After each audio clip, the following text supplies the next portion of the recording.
আসসালামু আলাইকুম। আমরা দেখাইছিলাম যে হামার থেকে আমরা শ্রীমঙ্গলের উদ্দেশ্যে রওনা ইসলাম।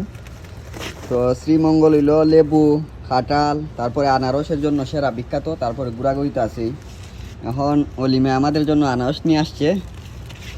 এই দুইটা আমরা খাইতে হাইমু।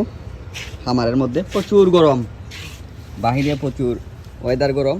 নুল আমিনে হামারের মধ্যে হাজের মধ্যে ব্যস্ত, আমি কাজের লোক পাইতাছি নিয়ে আনারসগুলো হাইটে হাই আশা করি ভালো লাগবো গরমে। তারপরে টুয়েলভ চাষা আমার জন্য খিতা লুই আইসই অলিমিয়া, খিতা লুই আইসই কাঁঠালের কুশ। কাঁঠাল কুশগুলা খরচা জাতীয় ফল। কাঁঠালও প্রচুর এনার্জি থাকে, তার মধ্যে গরম। চাষা কিতা উদ্দেশ্য আমার খাওয়াই দাসুন করে আমার মারাই দিয়া না, কোন উদ্দেশ্যে আমি জানি না। তো খরচা খাইতাছি, গরম হোক বিশাল। তারপরে খাইতাছি। এখন তো গেঞ্জি গায়ে আছে, কতক্ষণ পর গেঞ্জি গায়ে থাকবে না তাকতারে ফ্যান চলতেছে, তারপর গ্রাম পড়বো হালকা যে হাম দিয়া যে এনার্জি লস হইছে, খাইলে আশা করি কিছুটা উপহারিব।